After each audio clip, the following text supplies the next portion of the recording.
Assalamualaikum warahmatullahi wabarakatuh. Shalom, Om Swastiastu, Namo Buddhaya, salam kebajikan, Rahayu.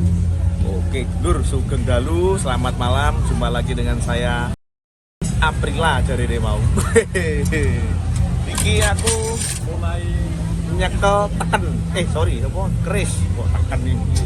Iki jenenge keris tapi aku gak wani buka, Lur.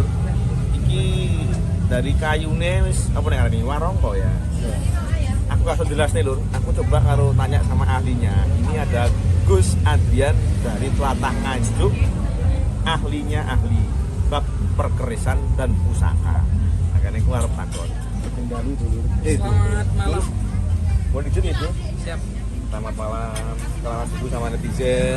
Nama saya Andrian. Saya termasuk penggemar pusaka yang ada di daerah Nganjuk. Jadi masih belajar kira-kira berapa tahun? 5 tahunan kenal keris. Kebetulan tadi kita ke pameran dan dapat satu keris tadi. Saya dapat 2 dan Mas Hendy ini dapat Ini Gus Bayu namanya. Gus Bayu. Bima Sakti. Bima Sakti. Monggo. Iya, silakan. Ini sudah kenal 5 tahun, orang tuanya sudah kenal belum? Kenal kok 5 tahun ini orang tuanya gak kenal tuh. Itu cewek Lur iki lho. Monggo, Gus. Siap. Nah, dijelaskan iki napa namanya? Keris napa niki? Ini teman-teman termasuk keris yang cukup besar. Oke. Kalau kita perhatikan ya, dari warangka. Warangko di sini. Warangka ini termasuk sandangannya ya, sandangan atau bajunya kalau Oh, tempatnya. tempatnya. Warangko itu tempatnya harus selongkope itu. Selongkope. Nah. Jadi kesemuanya ini termasuk kayu timomo namanya. Kayu. Kalau orang Jember itu mengatakan kayu mangar. Kayu mangar. Kalau istilah secara ilmiah saya lupa. Cuman ini memang digemari. Kayu seperti ini digemari. Kenapa, Mas? Kok digemari? Menurut beberapa sesepuh, kalau orang dulu di era Majapahit, Mataram, kayunya memang ini. Kayunya memang dan Pilihannya yang pas. pilihannya kayu timongo, alasannya adalah karena kayu timongo itu menetralisir aura negatif yang ada di keris. Berarti biar positif gitu ya. Ya, sehingga kalau ada misalkan aura-aura hitam yang ada di keris itu bisa dinetralisir, gitu ya. bisa dinetralisir. Yang awalnya galak jadi gak galak. Maksudnya seperti itu. Galak itu gajah mangan salak nopo? Ayo Lur salah. Kita buka ya. Ayam. Ini Lur. Kerisnya besar sekali ini. Kerisnya besar sekali. Ini yang lurus tanpa lu ya? Ini varian keris lurus. Pamornya pamor ngulit semongko. Pamor itu adalah gambaran atau gambarnya niki. Ya, gambarnya. Oh iya, coba Lur di zoom. Iki gambarnya kulit semongko, memang bener. Yang semongko kan lengkok lagi ini. Gitu? Cuman genek warnane.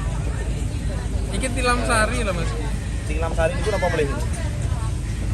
Tilam sari itu nama rancang bangunnya. Rancang bangun itu kalau istilah di keris itu namanya dapur. Oh, dapur. Bukan dapur ini, bukan. Tapi dapur keris. Dapur sego goreng atau Ya, sego goreng. Ini dapur pusaka. Oh, gitu. Atau dalam istilah bahasa itu adalah rancang bangun bentuknya. Oh, jadi kalau Ya, keris itu ada 3 komponen. ya, Ada nama dapurnya atau rancang bangunnya. Kedua pamor. Ya. Pamor ini gambarannya. Oke. Ketiga itu istilah tangguh atau estimasi pembuatan kapan. Oh, Nah, tangguh. kalau seorang pakeris itu harus paham betul tentang 3 komponen ini, 3 poin ini. Nah, sudah paham belum yang itu? Belum ya? Tiga itu ya. Yang 3 itu. Belum jelas. Belum jelas. Tolong dijelaskan. Jadi penonton biar tahu nanti. Tangguh atau estimasi pembuatan. Sik. Yang jauh. Ya. Kok lurusnya aku bahaya. Jadi Gini. lurus ya. Jadi estimasi pembuatan seorang pakeris itu harus peka dalam mempelajari ini kira-kira tangguh mana atau pembuatan kapan. Itu biasanya pakeris awal itu butuh waktu kira-kira 1 tahun untuk betul-betul instingnya itu paham. Sehingga kalau cuman sebulan, 2 bulan, saya kira masih belum, kepekaannya itu belum terasa. Jadi butuh bisa 1 dipelajari tahun. ya itu? Dari Bisa. Ini tahun berapa kira-kira gitu bisa? Bisa. Jadi ada istilah itu tangguh itu perkiraan ya. Jadi ada ciri-ciri khasnya.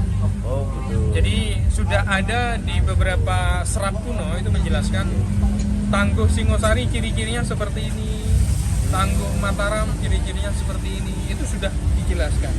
Dan dirangkum ada buku yang menjelaskan tentang itu, yaitu buku karya R.M. Lumintu. Itu cetakan tahun 1964 kira-kira. Lihat dari 3 komponen tadi Ya, cirinya. ya. Oh gitu. Jadi kompleks. Jadi keris Ya. itu kompleks. Cuman bisa dipelajari. Terus ini mas, kan kalau bicara keris itu kan kayaknya rodok medeni gitu sih. Ya. Mungkin ada isinya atau apa. Pribadi nonton itu gimana? Jadi soal mistik ini. Ya, Jadi betul. nalaristik juga. Ya. Sebetulnya ini banyak dijelaskan. Oke. Nah, kalau soal itu keris ini memang tidak bisa dipisahkan dari hal-hal yang mengandung spiritualistik dan juga maknawi. Ya. Cuman ya tergantung kita saja sih. Masyarakat kontemporer saat ini saya rasa tidak perlu takut dengan hal-hal seperti itu. Oke. Karena bagaimanapun yang diartikan khodam itu persepsi, ya. Ada yang menyebutkan khodam di sini adalah berkah dari doa-doa dari seorang empu yang membuat dari awal. Yang membuatnya keris ini ya, Ya. dari awalnya. Jadi terus kok nggak ada isinya, Mas? Ada. Itu bukan makhluk, bukan. Ya. Tapi esensi daripada khodam di situ termasuk berkah dari yang dikandung dari seorang empu yang dibacakan seorang Doakan empu. gitu ya? Ya, sebelum menempa itu kan laku dulu, lelaku atau tirakat dulu. Nah, Iya, itu tirakat yang gede. dimaksudnya itu. Jadi ini zaman sekarang tidak masalah gitu. Maksudnya kalau mau koleksi keris itu tidak ada masalah. Justru bagus.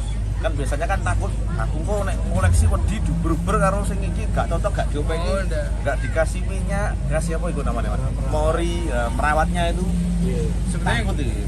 itu ulah-ulah oknum saja. Nah, itu lur, jadi penting. Yang penting itu niatnya kita baik, muri-muri budaya, dirawat dengan baik, merawatnya yo, rawatnya gimana sih tak tanyakan. Pripun Mas cara ngerawat itu? Cara ngerawatnya Iya. sederhana. Iya.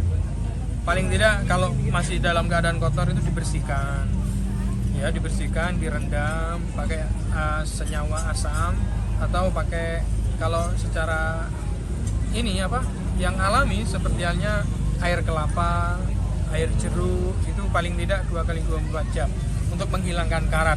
Oke. Yang selanjutnya setelah hilang karatnya itu diwarangi namanya. Apa itu? Warangi itu upaya dalam mengeluarkan pamor atau Gambar ya? gambar yang ada di wilah keris ini. Itu. Selanjutnya setelah pamornya sudah diwarangi baru diminyai katakanlah 4 bulan sekali. Minyak apa itu? Macam-macam minyak itu ya. Minyak goreng. Nah, Ya, kleru minyak goreng lur. namanya ada minyak cendana, Oh, ada melati khusus ya? khusus. Biar nambah mistis. Ya biar terawat saja, biar terlihat Gitu nggih. Ya. Dan kalau yang itu, Gus, biasa kan ada setiap suro dicuci sama air kembang, terutama itu Oh, itu namanya jamasan. jamasan, ya itu gimana itu? Jadi sebetulnya jamasan itu awal mula kan yang memprakarsai adalah Raden Hanyokrokusumo atau yang kita kenal sebagai Raja Mataram, Jogja, ya, gitu. Sultan Agung Mataram, Mataram. Raja Mataram Islam, Oh, yaitu tahun 1600 sekian ya. oke. Jadi Sultan Agung dulu setiap memasuki bulan Suro itu memerintahkan kepada bawahannya beserta masyarakat waktu itu untuk menjamas pusaka-pusaka yang dimiliki. Jamas di sini secara maknawi sebetulnya bukan kok mengandung mistik yang fanatik seperti itu, bukan, tapi menjamasi keris itu adalah simbol untuk membersihkan hati. dari segala macam iri dengki, sifat-sifat yang buruk seperti itu. Hal yang kotor Iya. buang, bersihkan. Diaplikasikan dengan cara menjamas keris. Sebetulnya ada pelajaran penting di situ. Sebagai perwujudan ya. Iya. Tapi lambat laun ke generasi selanjutnya itu kadang dipelintir sama orang-orang yang termasuk oknum-oknum perdukunan biasanya. Ya. Sehingga diselewengkan dengan hal-hal yang berbau Mistis. mistis. Sebetulnya tidak seperti itu. Gue lur, jadi istilahnya ini apa yang ada di hati itu keluar ya hari ini. Gue yang ngeresi apik, hatimu ya gue resi sing apik. Ini pelajarannya itu nih. Betul sekali. Seperti itu. Oke. Masih terlalu yang lainnya. Sementara seperti itu dulu untuk part berikutnya. Terima kasih. Saya terima kasih banyak sudah dijelaskan bab keris ini. Nanti supaya juga netizen tahu, Mitra Polmas juga tahu keris ini piye, apa deh mau gunanya dan segala macamnya lebih rinci kita jelaskan besok lagi ya episode selanjutnya. Oke, terima kasih sudah menonton. Semoga sehat selalu, dimudahkan rezekinya, lancar terus. Terima kasih, matur nuwun, selamat malam. Ya. Jadi, so nenes